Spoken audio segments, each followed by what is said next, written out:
October 14th, 744 BC. The most powerful empire on earth fell to black African warriors from the south. Egypt, builder of the Great Pyramids, master of the ancient world for 3,000 years, surrendered its throne to the Kingdom of Kush, not conquered by invasion, not taken by force. Egypt invited them in. Why? Because the Kushites were more Egyptian than Egypt itself. They saved a dying civilization, restored its temples, rebuilt its glory, and ruled from the Mediterranean Sea all the way to the heart of Africa for nearly a century. Black pharaohs wore the double crown, commanded armies of 100,000 men, and controlled the largest gold mines in the known world. They built more pyramids than Egypt. They defeated the Assyrian Empire at its peak. They created an African superpower that terrified Rome itself. Yet Hollywood cast white actors to play them. Textbooks erased them completely. Museums hid their statues in basements. Your teachers never told you. Your history books lied to you. And today, that deception ends. You are about to discover the greatest cover-up in human history. For over 150 years, archaeologists, historians, and Hollywood executives have systematically buried the truth about black African civilization. They told you Africa had no history before colonization. They taught you Egyptians were Middle Eastern or European. They made you believe black people built nothing, created nothing, ruled nothing. Every single word was a calculated lie. The Kingdom of Kush lasted 2,800 years longer than the Roman Empire, longer than the British Empire, longer than any Western civilization in existence today. Kushite kings didn't just visit Egypt as tourists or traders. They sat on the throne as the 25th dynasty, the most powerful rulers of the ancient world. They restored temples that Egyptian pharaohs had abandoned. They revived religious traditions that Egyptians had forgotten. They brought Egypt back from chaos and made it great again. This isn't ancient mythology. This is documented historical fact, carved in stone, buried in pyramids, written in hieroglyphics that archaeologists spent decades trying to hide. After watching this video, you will understand why they fear this truth. You will know why they buried your ancestors. You will recognize the lies they still tell today. And you will never see Africa, Egypt, or your own identity the same way again. This is your heritage. This is your stolen history. This is the Kingdom of Kush. Picture the year 760 BC. Egypt, the superpower that had dominated the world for 3 millennia, was tearing itself apart. Rival warlords controlled different cities. Libyan dynasties fought Persian invaders. The great temples of Karnak and Luxor crumbled into ruins. Egyptian religion, the foundation of their entire civilization, was dying. Into this chaos walked King Kashta of Kush. He didn't burn Egyptian cities. He didn't slaughter Egyptian priests. He didn't impose foreign gods or foreign laws. He came to Thebes, the religious heart of Egypt, and the Egyptian priests welcomed him as their legitimate pharaoh. Why would Egyptians bow to a foreign king from the south? Because Kush had been Egypt's neighbor, trading partner, and sometimes rival for over 2,000 years. The Kushites spoke Egyptian. They worshipped Egyptian gods. They knew Egyptian traditions better than the Egyptians themselves. When Egypt abandoned its own culture, Kush preserved it. When Egyptian pharaohs stopped building temples, Kushite kings kept the traditions alive. Kashta's son Piye finished what his father started. In 727 BC, he marched north with an army so disciplined, so strategically brilliant, that Egyptian warlords surrendered without a fight. Piye conquered Memphis, the ancient capital. He seized Hermopolis, the center of Egyptian learning. He pushed all the way to the Nile Delta, unifying Upper and Lower Egypt for the first time in generations. But Piye didn't destroy Egypt. He saved it. Listen carefully to what happened next. Piye returned to Napata, the Kushite capital in modern Sudan, and declared himself pharaoh of Upper and Lower Egypt. He wore the Egyptian double crown. He took Egyptian royal titles. He performed Egyptian religious ceremonies. Not as a conqueror mocking a defeated enemy, as the rightful heir to a tradition he believed in. For the next 90 years, Black African kings from Kush ruled Egypt as the 25th dynasty. They built monuments in Thebes and Karnak. They restored the great temples that previous pharaohs had neglected. They revived ancient religious festivals. They commissioned statues, obelisks, and royal inscriptions in perfect classical Egyptian style. Shabaka, who ruled from 721 to 709 BC, moved the capital to Memphis and enacted legal reforms based on ancient Egyptian law.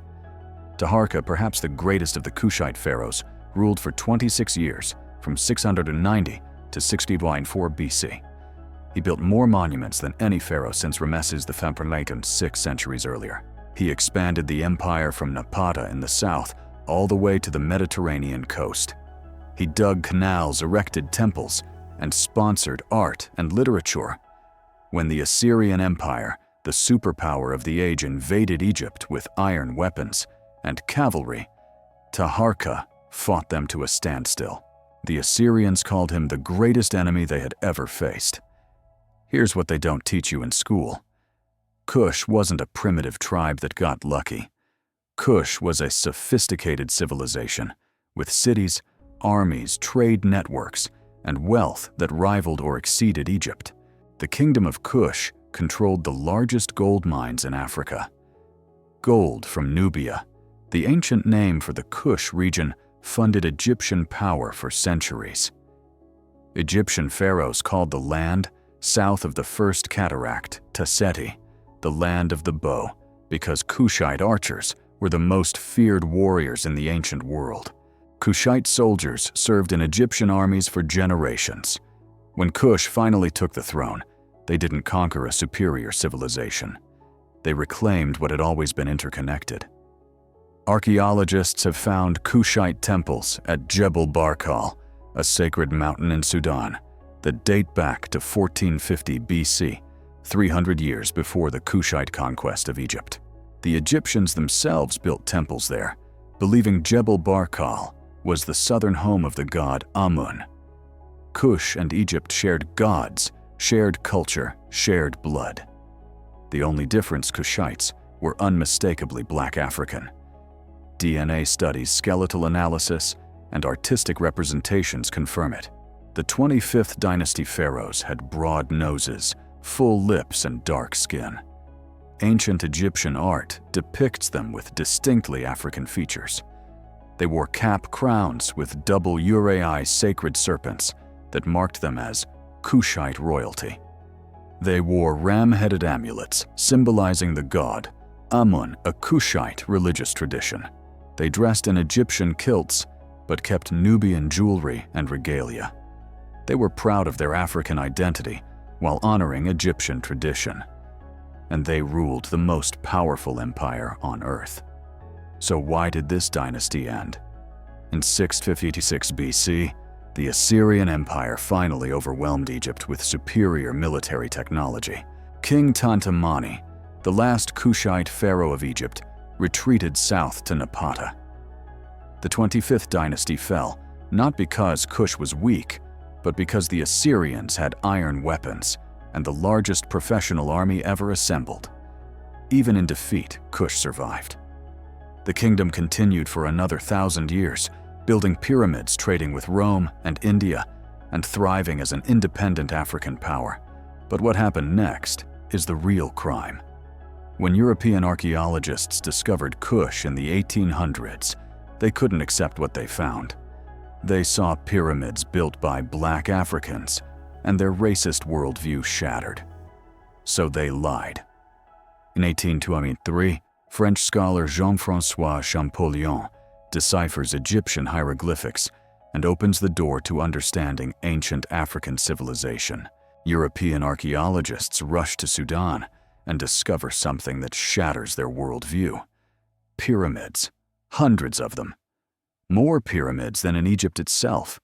Temples covered in hieroglyphics. Royal tombs filled with gold. and undeniable evidence that Black Africans built it all. What did these so-called scientists do with this discovery? They lied. They fabricated theories. They twisted evidence. They buried the truth to protect white supremacy.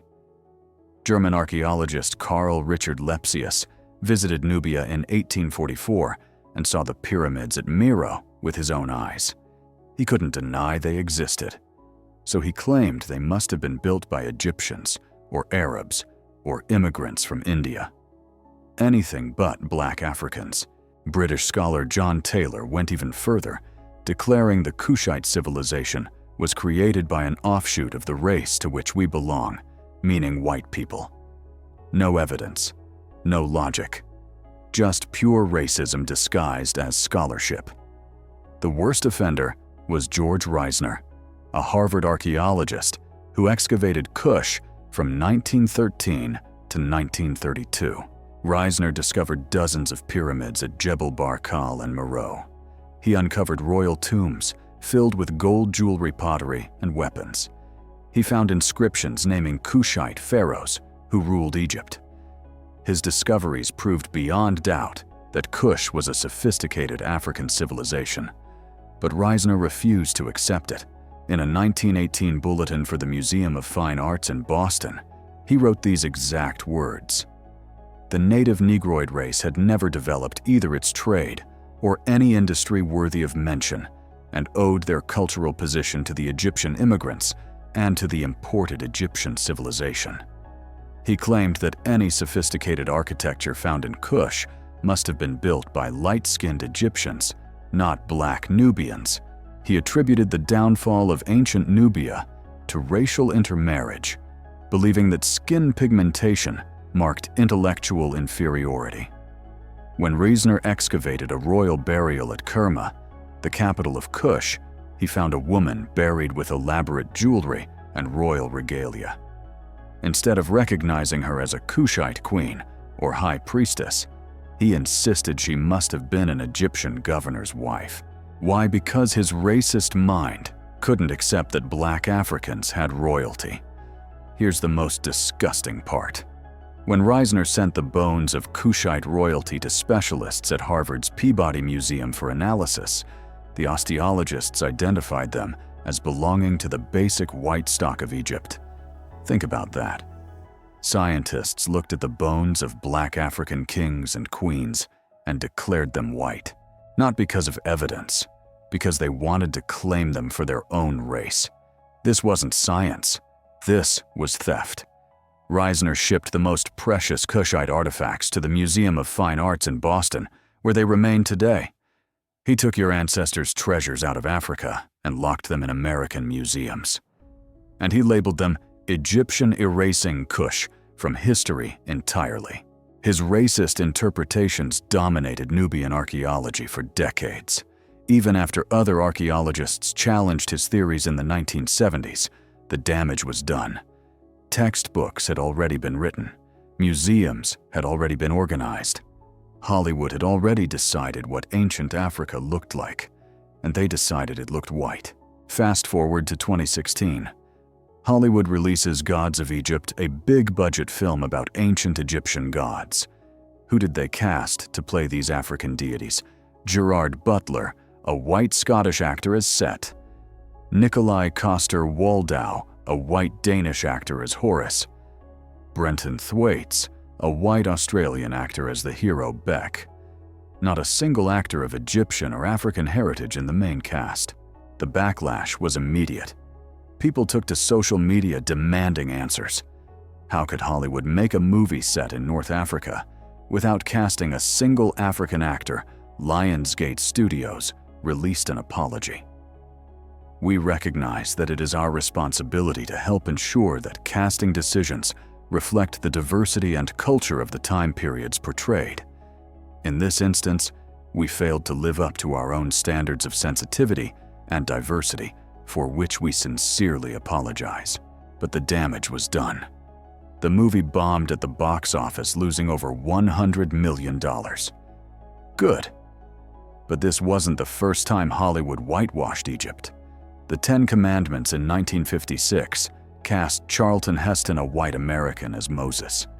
Cleopatra, in 1963, cast Elizabeth Taylor, a white British actress, as the Egyptian queen. The Mummy franchise cast white actors as Egyptian heroes and villains. For 70 years, Hollywood has told audiences that ancient Africans looked European. And it worked. Studies show that media shapes public perception of history. When people see white actors playing Egyptian pharaohs, they internalize the idea that ancient Africans were not black. This bias even infected academic facial reconstructions. Scientists use bones and forensic techniques to recreate the faces of ancient people. But when reconstructing Egyptian faces, many researchers apply contemporary bias, lightening skin tones and Europeanizing features. Why? Because Hollywood taught them what Egyptians should look like. The erasure extends to education. In 2013, British Education Secretary Michael Gove removed the national curriculum's compulsory section on colonialism and slavery. He made Black history optional. Today, whether British students learn about Africa depends on which exam board and modules their schools choose. Most schools skip it entirely. In South Africa, during apartheid, textbooks taught a distorted view of history that justified racial segregation and land dispossession. They portrayed Black Africans as primitive and uncivilized. Even after apartheid ended in 1994, many of these textbooks remained in circulation for years. American textbooks are no better. A 2022 study on decolonizing archaeology found that Sudanese and Nubian history has been interpreted through a colonial lens for over a century. Textbooks describe Kush as a marginal civilization influenced by Egypt, not as a powerful empire in its own right. They ignore Kushite achievements in ironworking, writing art, and military strategy. They reduce 2,800 years of African history to a footnote. Why does this matter? Because when you erase history, you erase identity. When Black children grow up never learning about the Kushite Empire, never seeing Black pharaohs, never knowing their ancestors ruled the ancient world, they internalize the lie that Africa contributed nothing to civilization. When white children grow up with the same lies, they internalize the myth of white superiority. This is not ancient history. This is happening right now. The 2020 Black Lives Matter protests forced archaeologists to confront their discipline's racist past. An online salon called Archaeology in the Time of Black Lives Matter brought together scholars to discuss how archaeology has perpetuated systemic racism. They acknowledged that for 2 centuries, archaeology in Africa has been dominated by colonial perspectives that view African cultures as inferior. They called for anti-racist archaeology that centers African voices and African heritage. But calling for change isn't enough. Museums still hold thousands of Kushite artifacts stolen by European archaeologists. The Museum of Fine Arts in Boston houses Reisner's entire collection. The British Museum displays Nubian treasures taken during colonial occupation. These institutions refuse to return them, claiming they're protecting world heritage. Protecting it from whom? From the African people who created it. This is theft, plain and simple. And the conspiracy continues because it serves power. If people knew that Black Africans built the pyramids, ruled Egypt, and created civilizations that lasted longer than Rome, the entire narrative of white supremacy collapses. If people knew that European colonizers destroyed African libraries, burned African manuscripts, and looted African treasures, they'd demand reparations. If people knew the truth, everything changes. That's why they buried Kush. That's why they cast white actors in Egyptian roles. That's why they made Black history optional in schools. Because your power terrifies them. But here's what they couldn't erase. The pyramids still stand in Sudan. The inscriptions still name Black pharaohs. The archaeological evidence still proves African genius. And now you know. What comes next will fill you with the pride they tried to steal from you. Let's be crystal clear about what your ancestors built. The Kingdom of Kush lasted 2800 years from approximately 2500 BC to 350 AD. To put that in perspective, the Roman Empire lasted 500 years. The British Empire lasted about 400 years. The United States of America is only 249 years old. Kush outlasted them all.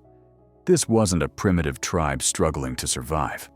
This was a sophisticated superpower with cities, armies, trade networks, universities, trade networks spanning 3 continents, and technological innovations that changed the world. The Kushites mastered ironworking centuries before Europe. They developed their own written language Meroitic script, which scholars are still working to fully decipher today. They built over 200 pyramids, more than double the number in Egypt. They traded with Greece, Rome, India, and China. They defeated Roman legions in battle, and they did all of this while maintaining their distinctly African identity, culture, and independence. Start with the pyramids, because they're the most visible proof of Kushite greatness. Between 720 BC and 300 AD, Kushite rulers built more than 200 pyramids at 3 major sites, Nuri, el-Kuru, and Meroe. These weren't copies of Egyptian pyramids. They were uniquely Kushite. Kushite pyramids are steeper, with slopes ranging from 65 to 70 degrees, compared to Egyptian pyramids at 40 to 50 degrees. They're smaller, ranging from 20 to 100 feet tall, but far more numerous. They were built with distinctive architectural features, like chapel structures, attached to the pyramid's eastern face, where offerings were made to the deceased. The pyramids at Meroe, the Kushite capital, from 300 BC to 350 AD, are particularly stunning. Tall, slender, graceful, these monuments bear witness to the lasting splendor that was Kush. UNESCO designated the pyramids of Meroe as a World Heritage Site in 2011, recognizing them as among the most impressive ancient structures on Earth. Yet most people have never heard of them because Hollywood and textbooks buried them. The engineering required to build these pyramids was extraordinary. Kushite builders employed advanced techniques, including precise astronomical alignment, complex water drainage systems to protect the interior chambers, and intricate tomb layouts designed to honor the dead and prevent grave robbers. They quarried massive stone blocks, transported them across desert terrain, and assembled them with mathematical precision. No cranes, no modern machinery, just human ingenuity, organizational skill, and determination. The fact that these pyramids still stand 2,000 years later is proof of Kushite engineering excellence. But pyramids were just one achievement among many. Kush was an economic powerhouse. The kingdom controlled some of the richest gold mines in Africa, located in the Nubian desert. Gold from Kush funded Egyptian power for centuries and made Kushite rulers fabulously wealthy. Ancient texts describe Kush as the land of gold, and archaeological excavations have uncovered golden jewelry crowns and ceremonial objects of breathtaking beauty. Kush's wealth wasn't just from gold. The kingdom sat at the crossroads of trade routes, connecting sub-Saharan Africa, Egypt, the Mediterranean, the Red Sea, and beyond. Kushite merchants traded ivory, ebony wood incense, exotic animal skins, ostrich feathers, enslaved people, iron weapons, cotton textiles, grain dates, and cattle. These goods flowed north to Egypt and Rome, east to Arabia and India, and south into the African interior. Archaeological evidence from Meroe shows imported pottery from Greece, Roman glassware, Indian textiles, and Chinese silk, proving Kush was connected to a global trade network. Kush minted its own currency and established sophisticated banking systems to facilitate this trade. Workshops in Meroe produced iron tools, weapons, jewelry, pottery, and textiles on an industrial scale. This wasn't a barter economy. This was advanced capitalism in the ancient world. Iron technology was perhaps Kush's greatest technological achievement. By 600 BC, Kushite metallurgists had mastered the production of high-quality iron. Some historians believe Kush may have invented the blast furnace, a specialized chamber that blasts extra air into the furnace, allowing iron to reach higher temperatures and producing sharper, harder metal. Whether or not Kush invented it, Kushite iron was renowned across the ancient world for its superior quality.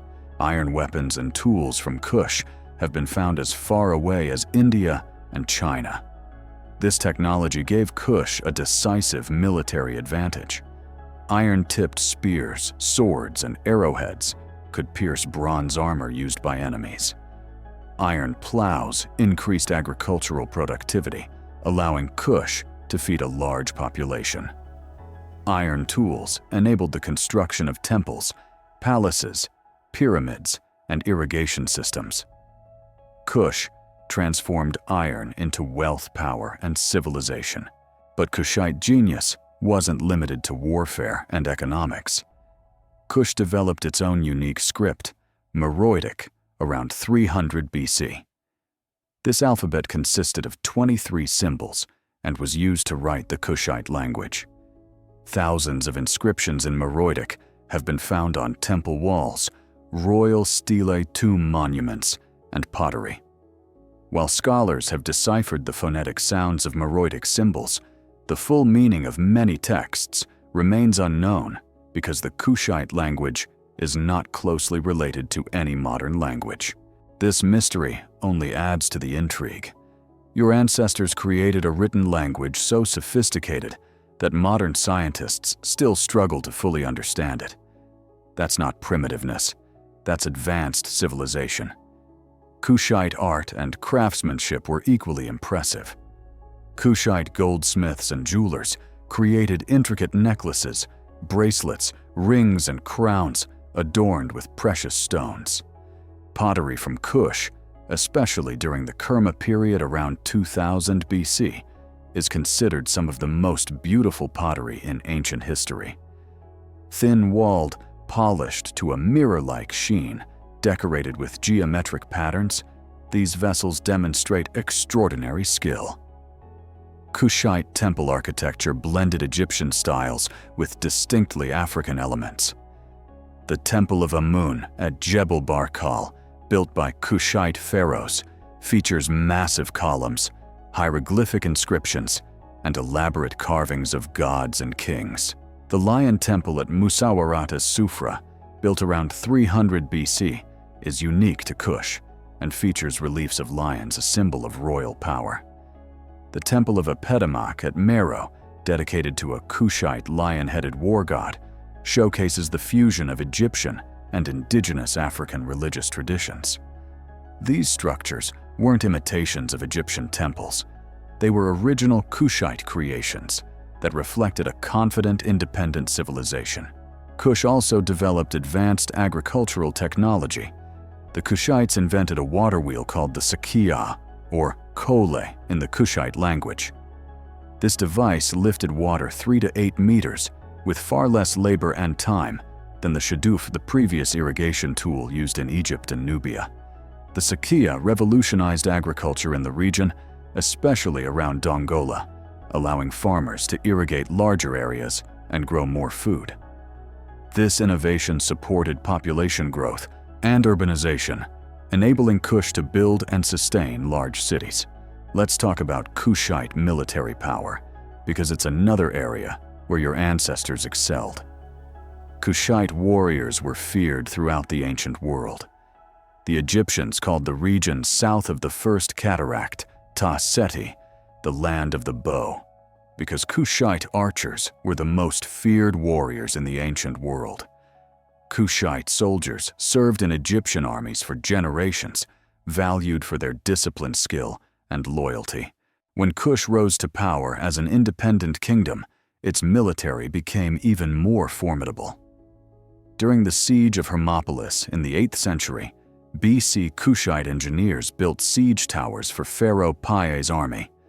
These towers allowed Kushite archers and slingers to fire down into the city from an elevated position, a tactical innovation that helped Piye conquer Egypt.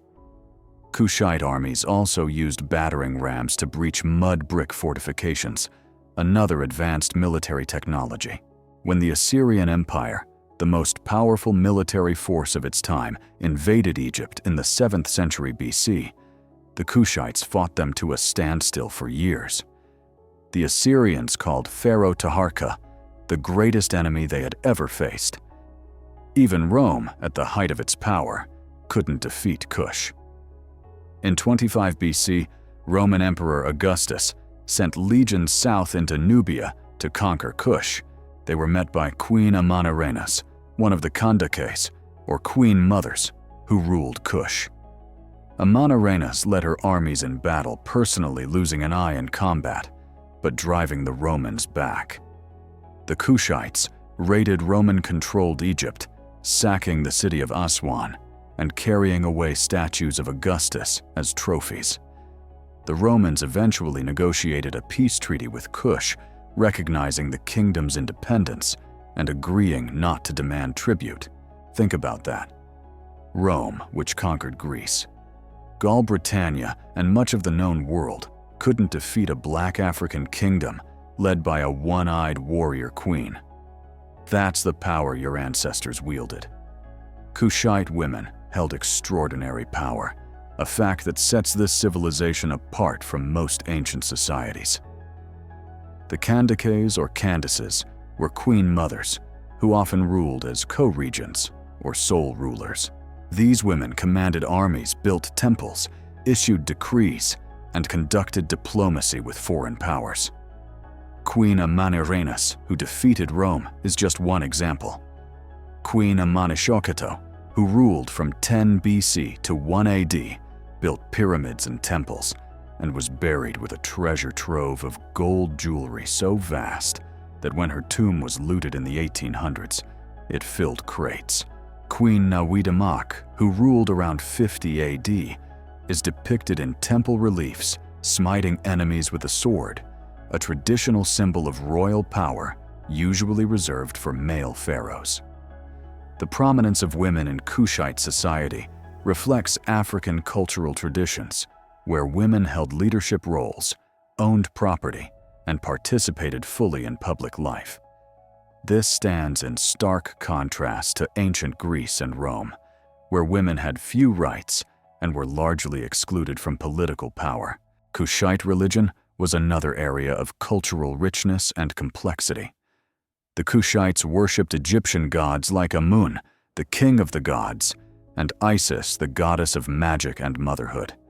But they also venerated uniquely Kushite deities like Apetamak, the lion-headed war god, and Sebu-Meker, a creator god, depicted as a man with a lion's head and serpent's body. Kushite religious syncretism, blending Egyptian and indigenous African beliefs, created a spiritual tradition that was distinctly their own. Temples served not only as places of worship, but also as centers of learning, economic activity, and political power. Priests and priestesses held significant influence, interpreting divine will and advising rulers. Religious festivals brought communities together, reinforcing social cohesion and cultural identity. The capital city of Meroe, which became the center of Kushite power around 300 BC, was a marvel of urban planning. Archaeological excavations reveal a city with royal palaces, temples, public baths, workshops, residential neighborhoods, and extensive cemeteries. The royal baths at Meroe featured sophisticated plumbing systems with water channels and drainage indicating advanced engineering knowledge. The city was surrounded by fertile agricultural land, irrigated by the Nile and its tributaries, supporting a large population. Meroe thrived as a cosmopolitan center where merchants, artisans, priests, soldiers, and scholars from across Africa, the Mediterranean, and Asia mingled and exchanged ideas. This wasn't a backwater. This was a world-class city rivaling Alexandria, Rome, and Athens. Kush's cultural influence extended far beyond its borders. Kushite art, architecture, and religious practices influenced neighboring African cultures. Trade routes controlled by Kush facilitated the exchange of goods, ideas, and innovations between sub-Saharan Africa and the Mediterranean world. Kushite ironworking technology may have spread south into sub-Saharan Africa, contributing to the development of later African civilizations, like Great Zimbabwe, the Mali Empire, and the Songhai Empire. Kush served as a bridge connecting the African interior to the wider world, and proving that African civilizations were not isolated, but fully integrated into ancient global networks. Your ancestors weren't passive recipients of culture. They were active creators, innovators, and leaders who shaped the ancient world. Here's the truth they don't want you to know. The legacy of Kush challenges the racist narrative that Africa had no history, no civilization, no achievements before European colonization.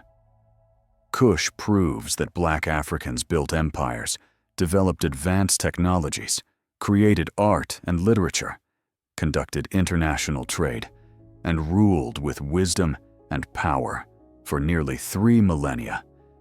This is your heritage. This is your birthright. This is the greatness they tried to erase. But the story doesn't end with ancient glory. The spiritual significance of Kush echoes through the ages, appearing in prophecies that connect your ancestors to a divine plan unfolding right now in the 21st century. The Kingdom of Kush wasn't isolated from the world. While European historians taught you that Africa was primitive and disconnected, the truth is the opposite. Kush sat at the center of international trade routes, connecting sub-Saharan Africa to Egypt, the Mediterranean, Arabia, India, and even as far as China. Archaeological evidence from Meroe proves this beyond doubt.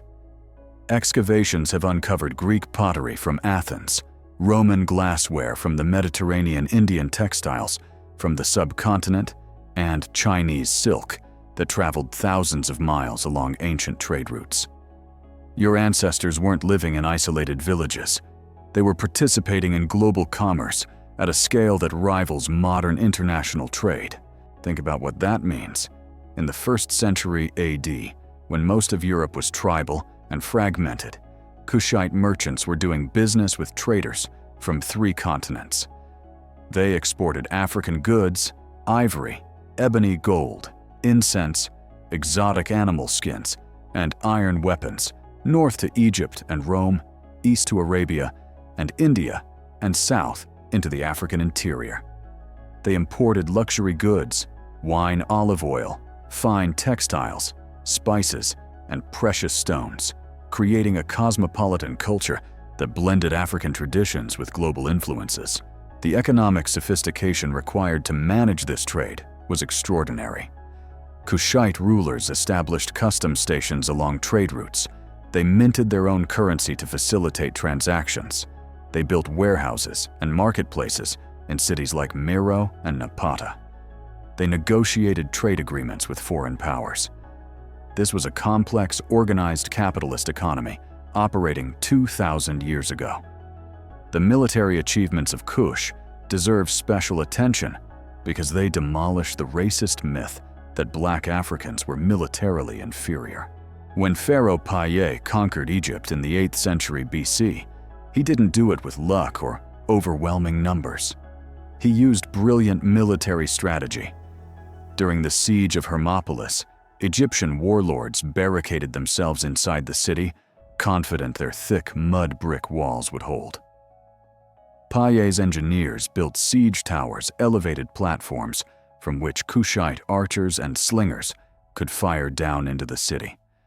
This tactical innovation gave the Kushites a decisive advantage, forcing the Egyptians to surrender.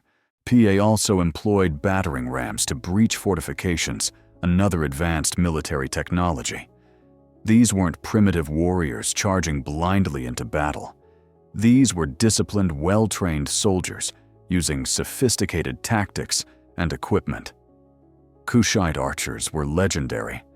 The Egyptians called Nubia Taseti, the land of the bow, because Kushite bowmen were the most feared warriors in the ancient world. Ancient sources describe Kushite archers using bows 6 to 7 feet long, with draw strength so powerful that many archers use their feet to bend the bow. These were not ordinary bows. They were composite bows made of multiple materials, layered together to create maximum power and flexibility. Kushite arrows were often tipped with poison, making even minor wounds potentially fatal. Greek historian Herodotus, writing in the 5th century BC, described Kushite bows as made from seasoned palm wood with arrows of cane. He noted that Kushite soldiers could kill enemies from distances other armies couldn't match. This technological and tactical superiority made Kush a military power that even the greatest empires feared.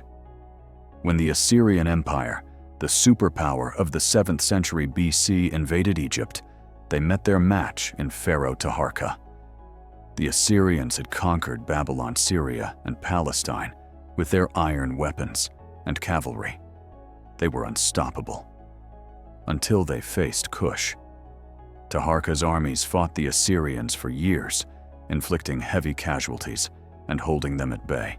The Assyrians themselves acknowledged Taharqa as the greatest enemy they had ever fought. Eventually, superior Assyrian numbers and technology overwhelmed the Kushites, but even in retreat, Taharqa remained undefeated in spirit. He withdrew to Napata, where Kush continued to thrive for another 1,000 years. The most famous military victory in Kushite history came against Rome itself. In 25 BC, Roman Emperor Augustus believed he could conquer Nubia as easily as he had conquered Gaul and Spain. He sent his prefect, Cornelius Gallus, south with Roman legions to seize Kushite territory. The Romans crossed the first cataract of the Nile and captured the island fortress of Piye. Gallus erected a monument boasting that the Kingdom of Kush had become a vassal state to Rome. He was wrong. Queen Amanirenas, the Kandake of Kush, a warrior queen described by ancient sources as masculine and blind, in one eye assembled an army of 30,000 warriors. She led them north into Roman-controlled Egypt, overran the garrison at Philae, advanced to Siena and Elephantine, and sacked both cities. The Kushites destroyed Roman statues, captured Roman prisoners, and carried off thousands of Egyptians as spoils of war. Then they retreated south, daring Rome to follow. Rome couldn't let this humiliation stand. The new governor Gaius Petronius assembled a massive army of over 10,000 soldiers and marched south into Nubia. Near Selchus, 100 kilometers south of the First Cataract, the two armies clashed. Despite being outnumbered 3-1, the better armored and more disciplined Roman legions won the battle. Petronius pressed further south across the desert through massive sand dunes along the banks of the Nile. Between the First and Second Cataracts, the Romans seized the town of Premnis and then pushed even deeper into Kushite territory, reaching Napata itself. Petronius burned the city, toppled royal statues, and captured Kushite prisoners. He believed he had crushed Kush forever. He was wrong again. Queen Amanirenas rallied her forces. Local tribes enraged by the Roman invasion joined her army. She marched north and besieged the Roman garrison at Premnis. Although she failed to take the fort, her determination forced Petronius to march south once more. This time, instead of fighting, Amanirenas sent ambassadors to negotiate. In 21 BC, a peace treaty was signed. The terms were astonishing. Kush retained most of its territory. Kush was exempted from paying tribute to Rome. Rome agreed to withdraw its forces from Nubia. This was not a Roman victory. This was a negotiated peace between equals. The one-eyed warrior queen had humbled the greatest military power in the world. After the treaty, the Kushites symbolically toppled and beheaded Roman statues in the reclaimed towns, sending a message that Kush would never bow to foreign domination. The head of a bronze statue of Emperor Augustus discovered buried in front of a temple in Meroe, is one of the most famous archaeological finds in Sudan. The Kushites had taken it as a trophy from the sacked city of Aswan and buried it beneath the temple steps so that everyone entering would symbolically walk over the defeated emperor. That statue head now sits in the British Museum, looted once again by Europeans. But the message remains clear. Kush defeated Rome. Your ancestors defeated Rome. No other African kingdom south of the Sahara can make that claim. This wasn't luck. This was military genius, strategic thinking, and the unbreakable spirit of a people who refuse to be conquered. The role of women in Kushite society is another area where your ancestors were centuries ahead of their time. The Kandakes or Candaces were queen mothers who held real political and military power. This wasn't symbolic. These women commanded armies, built temples, issued laws, conducted diplomacy, and ruled as sovereigns in their own right. Queen Amanirenas, who defeated Rome, is just one example. Queen Amenishaketo, who ruled from 10 BC to 1 AD, commissioned the construction of pyramids and temples. And when her tomb was looted in the 1800s by Italian treasure hunter Giuseppe Ferlini, it contained one of the largest collections of gold jewelry ever found in Africa. The treasure included necklaces, bracelets, rings, crowns, and amulets, all intricately crafted with precious stones and detailed engravings.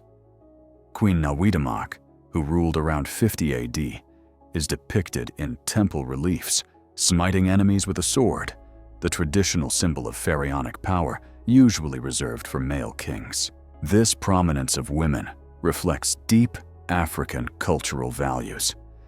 In many African societies, women held leadership roles, owned property-controlled trade, and participated fully in public life. Kush institutionalized this tradition at the highest levels of government.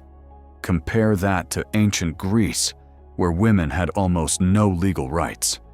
Compare it to ancient Rome, where women couldn't vote, hold office, or even control their own property.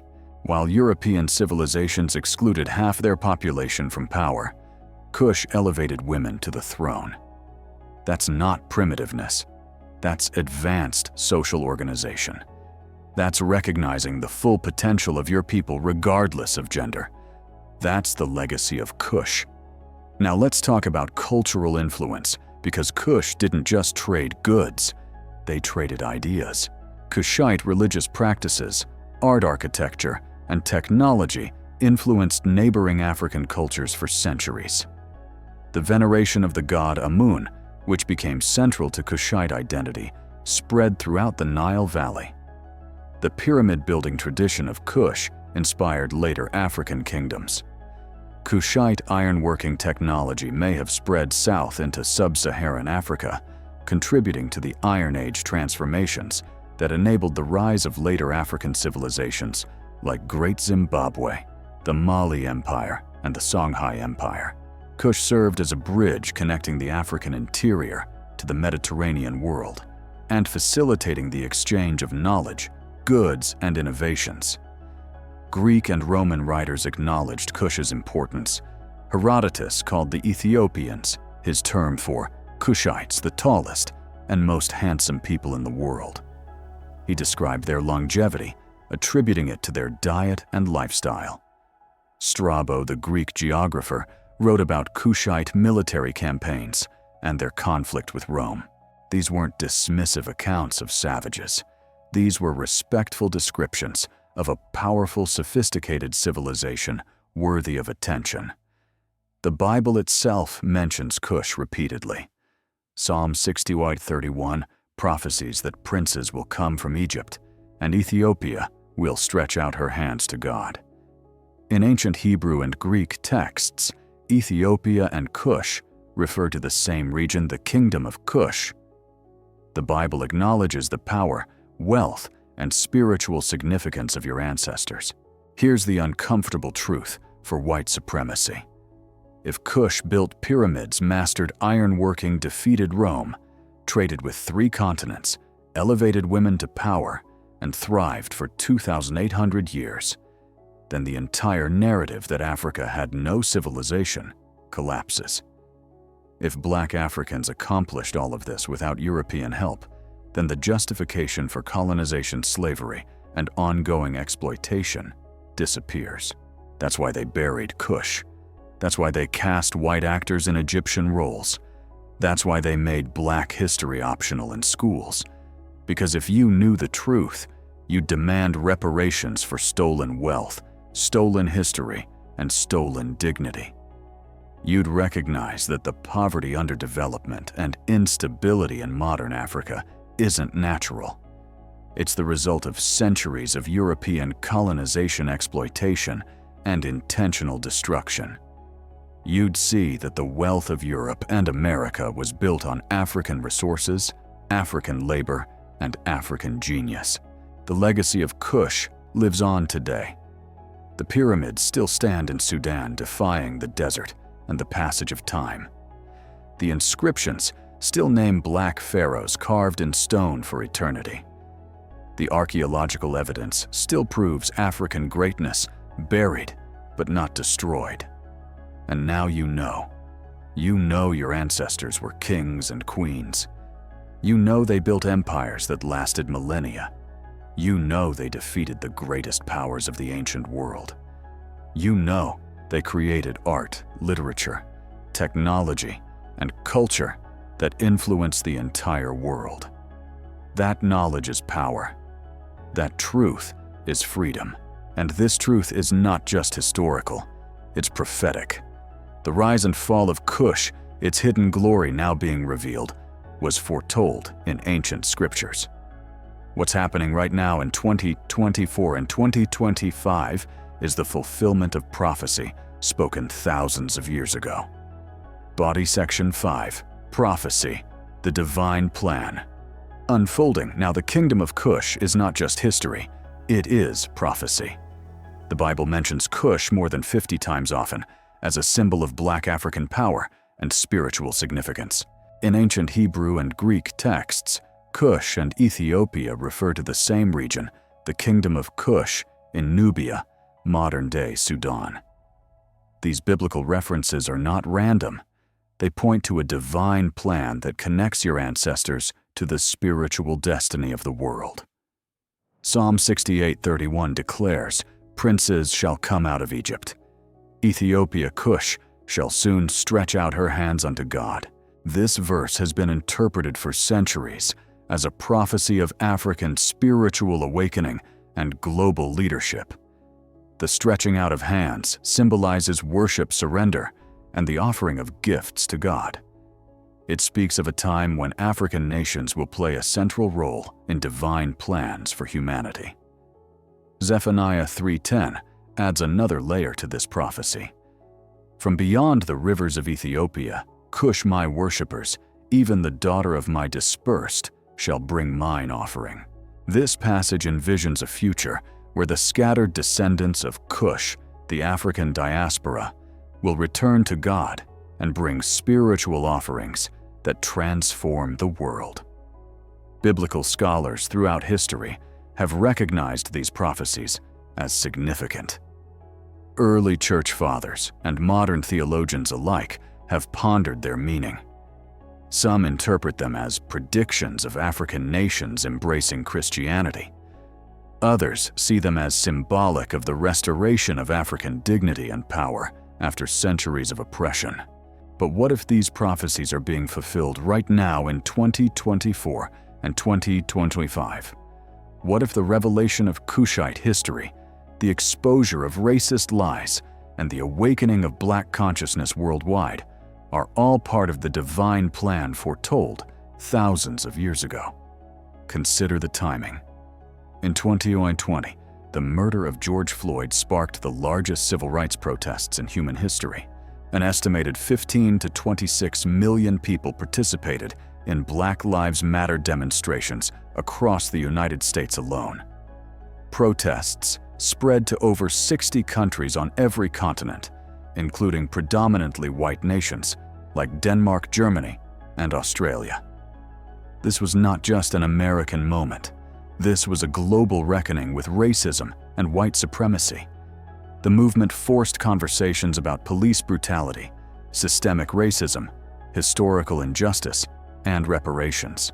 Statues of slave traders and colonizers were toppled in Bristol, Belgium, and Virginia. Confederate monuments that had stood for over a century were removed.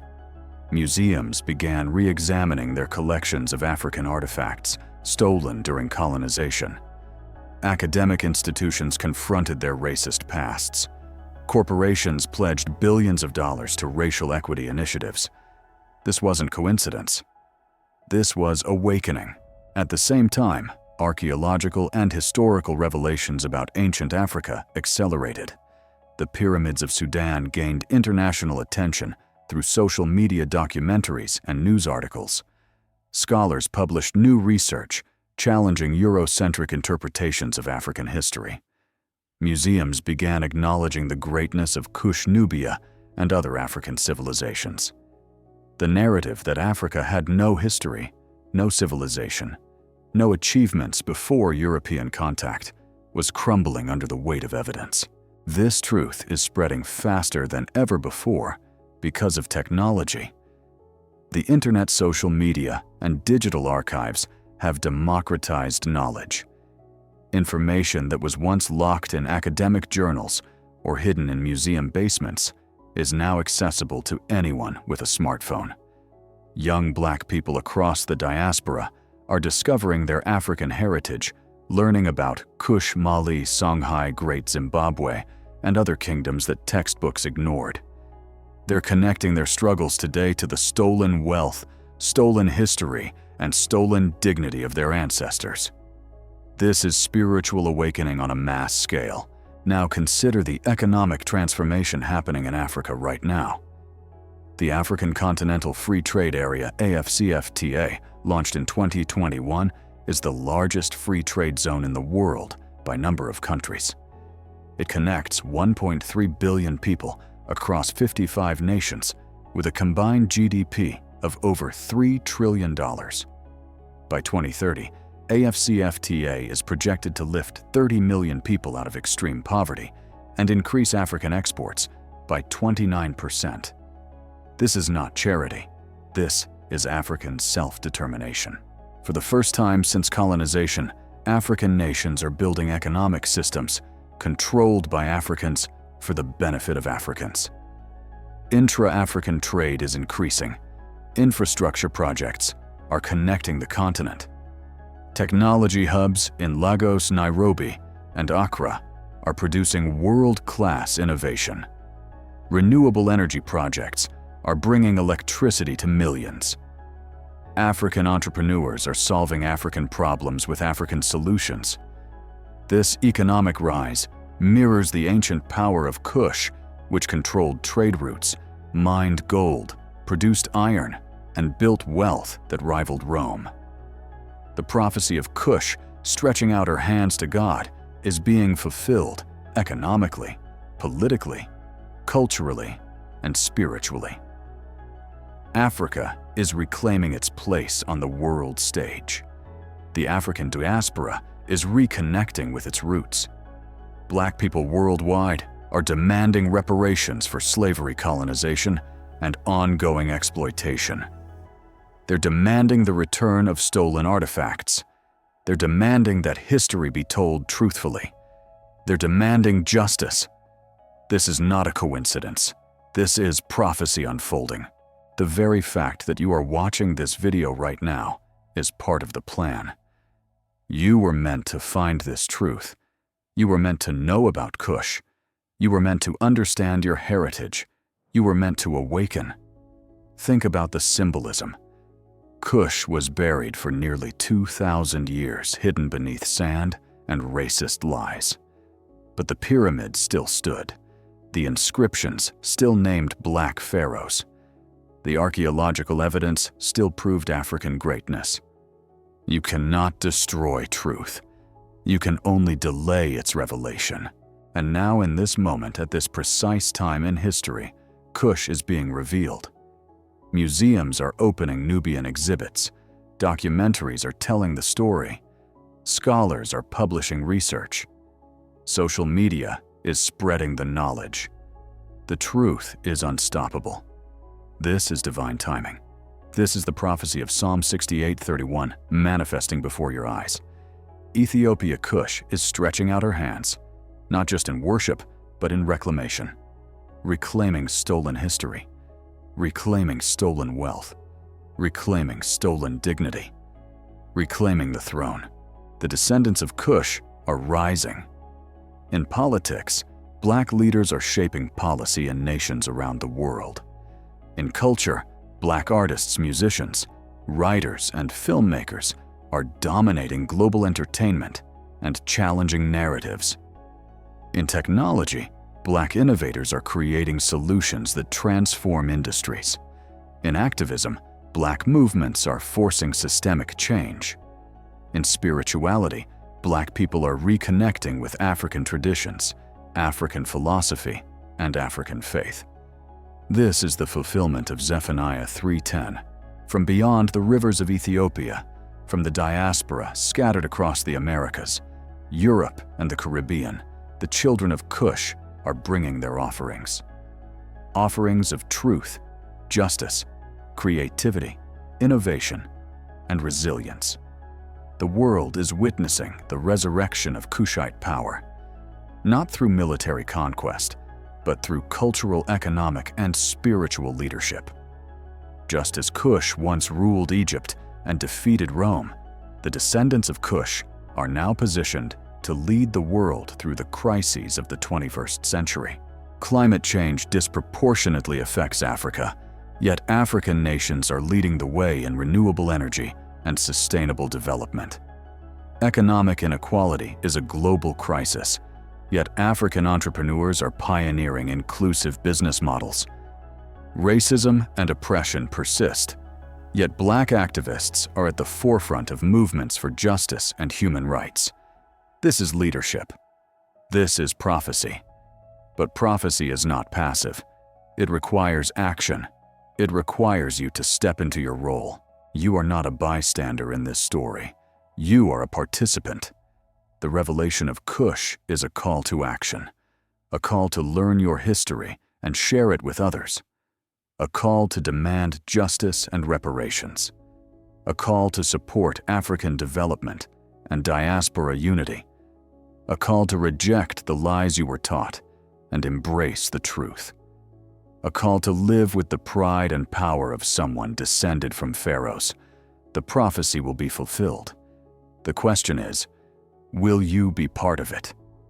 Will you stretch out your hands and reclaim what was stolen? Will you rise to the moment and honor your ancestors? The time is now. The awakening has begun. Kush is rising again. And you are the proof. This is not the end. This is the beginning. Now it's time to act. Here's exactly what you need to do to honor this truth and change the future. Body Section 6. Urgent Action. Your sacred responsibility to the future. The awakening is happening now. Across the globe, people of African descent are reconnecting with ancestral spiritual practices, reclaiming identity, and decolonizing their minds. This movement isn't a trend. This is a full-blown cultural renaissance, a soulful homecoming fueled by the yearning to reclaim what was lost during centuries of colonization, enslavement, and systemic erasure. For hundreds of years, African spiritual systems were suppressed, vilified, and outlawed under colonial and missionary regimes. Practices like Ifa, Vodou, and Ubuntu were labeled pagan or witchcraft, while imported religions became the dominant faiths. This wasn't a casual swap. This was spiritual gentrification on steroids. But now, in the wake of global social justice movements like Black Lives Matter, many are dusting off the cobwebs of colonial histories and rediscovering their roots. This isn't just about rituals or deities. It's about decolonizing the mind and spirit, unlearning oppressive narratives, and relearning the beauty of their heritage. The COVID-19 pandemic accelerated this spiritual awakening. When the world shut down, people turned inward, seeking meaning, grounding, and belonging. African spirituality, with its holistic approach, connecting mind, body, community, and cosmos, resonated deeply with those looking for answers. Unlike many Western systems that separate the sacred from the everyday, African spiritual traditions are integrated into all aspects of life. Social justice movements did more than demand accountability for systemic racism. They shone a spotlight on the importance of cultural identity and heritage. People began asking, "Who am I beyond the labels society has slapped on me?" Reclaiming African spirituality became an act of self-love and resistance, a way to honor ancestors whose practices were stripped away, and rewrite the narrative of what it means to be African or of African descent. The digital revolution played a crucial role. Platforms like Instagram, YouTube, and TikTok became spiritual hubs where practitioners share knowledge, rituals, and stories. Whether it's a thread on how to set up an ancestral altar or a YouTube deep dive into the Orisha pantheon, people are finding their way back to these traditions through modern tools. Hashtags like African spirituality and decolonize your spirit are buzzing, inspiring thousands to reclaim their identity. And it's not just individuals lighting candles and meditating. Scholars and artists are diving into the movement too. Academics are deconstructing the Eurocentric narrative that African spiritual systems are primitive. Creatives are incorporating these traditions into music, visual art, and literature, proving that spirituality isn't just a thing of the past, it's alive and evolving.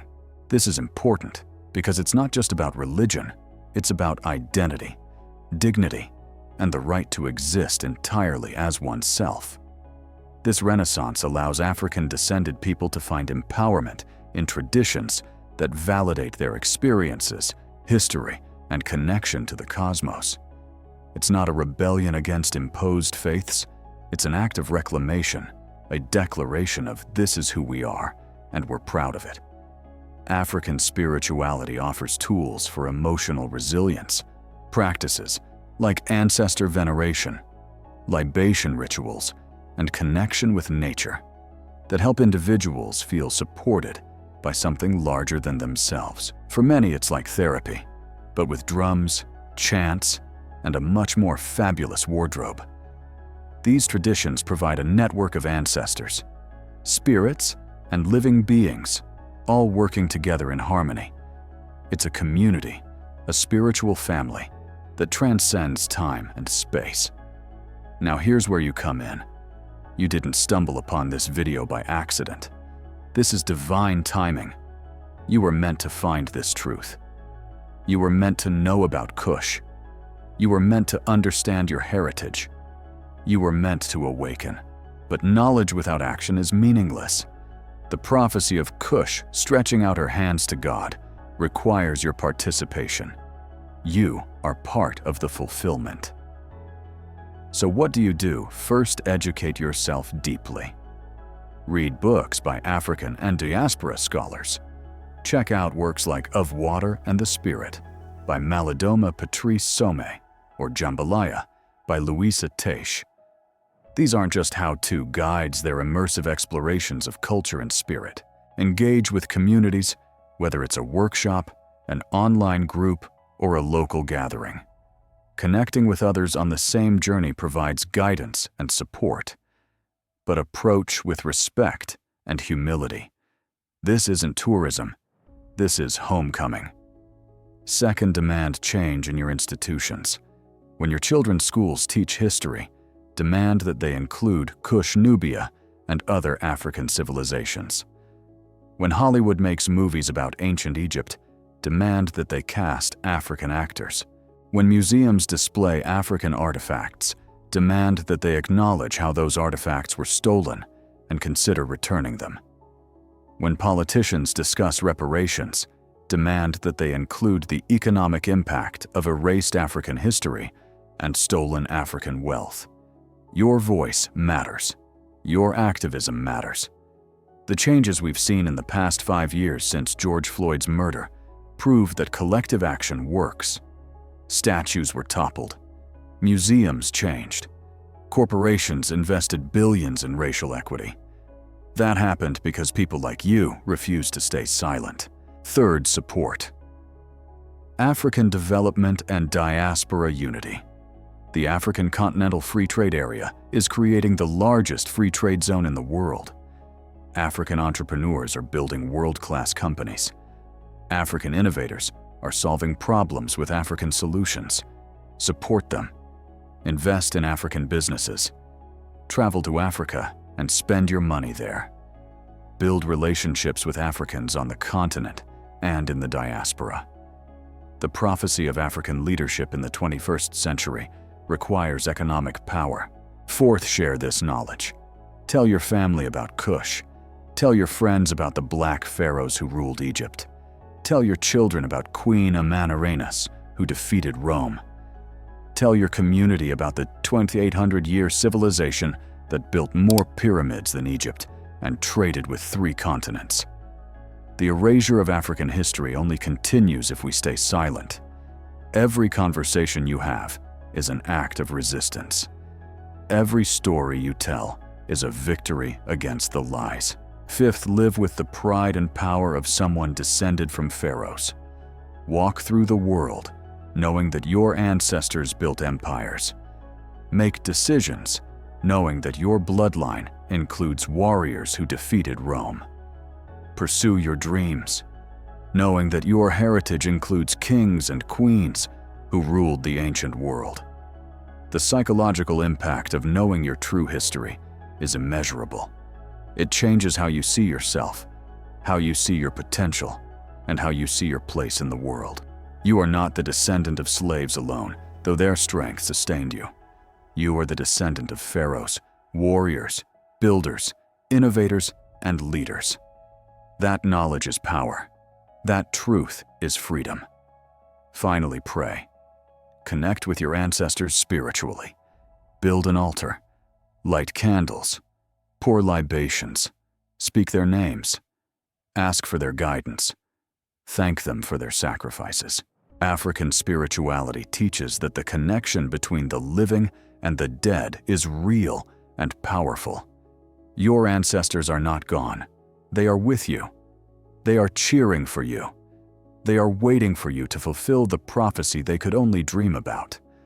When you pray, remember Psalm 68:31. Ethiopia shall soon stretch out her hands unto God. You are the hands. You are the fulfillment. You are the answer to the prayers of ancestors who died in chains, but never lost faith that one day their descendants would rise. The time is now. The awakening has begun. Kush is rising again. And you watching this video right now are part of the resurrection. Don't let this moment pass. Don't let fear or doubt hold you back. Step into your power. Claim your heritage. Fulfill the prophecy. If this truth hit you, comment truth below. Hit that like button if you're done with the lies. Share this video with someone who needs to wake up. Subscribe because there are hundreds more stories like this. Tell your children this story before they learn the lies. Don't let them erase us again. You are the keeper of this truth now. You are the bridge between the ancestors and the future. You are the fulfillment of ancient prophecy. You are the resurrection of Kush. Let us pray. Heavenly Father, we thank you for revealing the hidden truth of our ancestors. We thank you for the Kingdom of Kush, for the black pharaohs who ruled Egypt, for the warriors who defeated Rome, for the builders who created wonders that still stand today. We thank you for Queen Amanirenas, for Pharaoh Taharqa, for all those whose names were erased, but whose legacy lives on. Lord, we ask for strength to walk in the power of this knowledge. We ask for courage to demand justice and reparations. We ask for wisdom to rebuild what was destroyed and reclaim what was stolen. We ask for unity among all people of African descent on the continent and in the diaspora. We ask that you guide us as we fulfill the prophecy of Kush, stretching out her hands to you. Use us as instruments of your will. Let our lives honor the sacrifices of our ancestors. Let our children inherit a world where African history is told truthfully, where African dignity is respected, and where African power is undeniable. We pray for Africa's continued rise, for economic prosperity, for political stability, for spiritual awakening, and for global leadership in the fight for justice. We declare that the lies end today. We declare that the erasure ends today. We declare that the awakening has begun. In the name of the ancestors, in the name of truth, in the name of Jesus Christ we pray. Amen.